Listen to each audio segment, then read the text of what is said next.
guys, welcome to the channel. If you're new here, I'd love it if you like, subscribe, leave me a comment, all that fun stuff. Now, what I'm doing today is something a little bit different for me.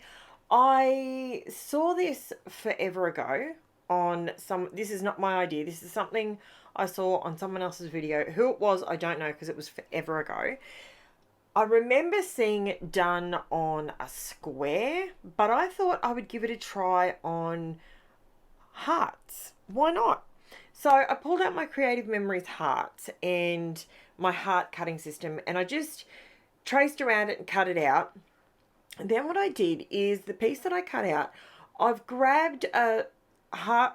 It's a 1/2 inch. That's the size that I've done. So it's the width of a branding strip. It's and basically you can see what I've done there. I've just drawn myself some guidelines so I can get these strips on my layout in a neat, orderly way. Now I have distressed the edges, just one side of these strips that I'm putting down. And I'm using the 49th and Market Spectrum Sherbet solids in watermelon, and the other one, I'd already cut off the branding strips. I don't know what it's called. I don't know the name of it, but I know it's out of the same Spectrum Sherbet collection because it was in the same bag. So I store when I buy collections or pieces of collections, I store them in the same 12 by 12 bag so that I just keep it all together. Since I never used to do it that way, but since doing YouTube, it makes it a lot easier for me to be able to tell you exactly the brand or where it came from. I'm sorry, I need to cough. Oh, excuse me. Wow. Sorry, I needed a drink. You know when you get a tickle in your throat? And it always happens when I'm doing a voiceover. It's so frustrating. Anyway, so you can see what I'm doing here. I put all of the strips going one way, put all of them down. I'm overlapping them ever so slightly so that it's not just strips going down. And because I'm putting it on the back, when I flip it over, you'll see that it creates a really nice pattern, and it's well constructed. Like I can't even explain. It's kind of like patchwork, but I remember when I saw it forever ago, what they actually did was they used like a 1-inch strip and they halved it. They scored through the center and they actually made it, folded it over so it was supposed to look more quilted. But I actually ended up doing mine. There you go. I skipped over the second one because I showed you how I did the first one. So can you see what I've done there? I've alternated the dark and light pink, and because it's got that distressed edge to it, it looks really cute. I really like how it turned out. It's not exactly the same as what I saw, but that's where I got my inspiration from. Now, I've got 4 little photos here, and the hearts, if I'm honest with you, and if you give this a go, do your hearts ever so slightly smaller, or do one giant heart or something like that, because it was a little bit awkward. Like, it didn't feel balanced for me. I was able to get these 4 photos to work nicely because of the direction that my baby is facing. So this is Angela in these photos. So she's now 15 if you're new to my channel. She'll be 16 in a month. So that's pretty scary. And getting her license and all that fun stuff. And doesn't she remind me every single day? If you know, you know. So here in Australia, when the kids get their license, they do, here in Queensland anyway, they do a thing called Prep L, and Angela is counting down daily. She literally said to me yesterday, I've got 16 days to go, Mum, and I can do my Prep L. I just took her to work because she's got a shift this morning, and she's gone, guess what, Mum? I said 15 days, Ange. And she's like, yeah, I've got 15 days. It's so funny. I'm like, good on you, you rat bag. But it's exciting for her. It is exciting for us as well, because obviously that's her next in the way of growing up, she's getting there, she's doing it, it's fantastic. So I've gone through and I've used my Heartfelt Creations stamps and just done just a few flowers in the background. I don't want these to overtake the hearts because all the work went into the hearts, right? So I wanted something on that white background, but nothing too dramatic. So I picked out these colors. I ended up using Distress Oxide so these are the oxide inks. I used Worn Lipstick. I did use Spun Sugar, but I ended up stamping over the top of it. It was too light. And Saltwater Taffy. Did a few little splitty splatters, and I really like that. And I've watercolored a little bit to fill in the petals, but to give them still a dark outline. And I really like that. It's ephemera.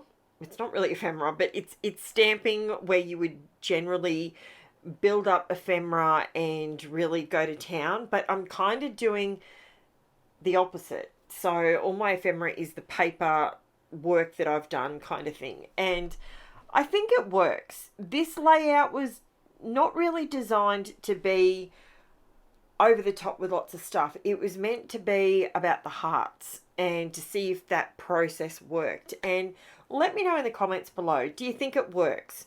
Do you like this kind of video? I need feedback from you guys. I need to know, is this something that you like? There's a few layouts coming up over the next however long, and they are showing you a technique on a layout like this. So with the hearts and the paper piecing and all that sort of stuff, I'm showing you a technique. It's not necessarily because the entire layout when it comes together is wow factor. I wanted to do a few layouts that were more along the lines of, if you do it like this, this is the result you're going to get. Now, these were some chipboard stickers that I had. They're just bare chipboard, and I've painted over them with my cookie dough Lunar paste. It is gorgeous, that colour. It is absolutely stunning. It is just, and it will go with everything. And I've said this before, and we all know that I love Lunar paste, right? But I haven't bought the 4 new colours. I haven't bought the browns and all that because I wasn't sure how much I would use browns, because I prefer to use these really beautiful Lunar pastes. I like to use them in the brighter colours, but I bought this one. It's cookie dough. It's a nice neutral. It's like a champagne colour. Beautiful. Absolutely stunning. So if you haven't got any and you want to give something a little bit of a try this colour because it will go with so much. Now, I'm just putting a few little flat back pearls on here just to add a little sprinkle of something different, but not to take away from the paper piecing too much. So that is what I did on this layout. And I did do my border a little differently, which will come up very, very shortly. I do want to let you know that there will be some changes coming to the channel. I will do a video and I'll pop that up. I'll get in front of the camera for you so you see my face. Whenever I'm doing a big announcement, that's how I prefer to do it. I will put it up on my Facebook, and I'll put it up on my Instagram and on YouTube. So you guys can get oh wow. Sorry. I just got a text message and wow it is. Now this is something else you can use the Lunar paste for, guys. You can use the end of a paintbrush. If you don't have liquid pearls but you want to get that effect, use the Lunar paste. Dip your paintbrush in the pot and just dot it in the center of your flowers and you get the same effect.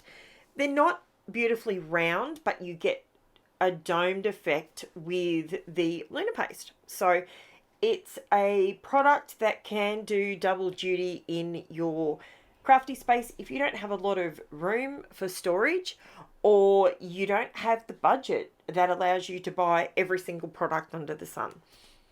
Because remember, when it comes to mixed media, whether it's a paste, whether it's texture paste, a I'm trying to think, a glitter paste, a stencil butter, any of that sort of thing, it will go off if you don't use it. So, you know, sometimes it's better to buy 3 that you're going to use all of them and then replace them after that rather than buying every single colour that's available.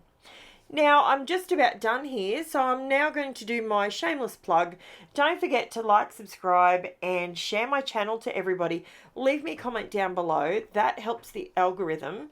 Can you see how I did that border? I just run my finger around the outside edge to make a messy border using the Luna paste.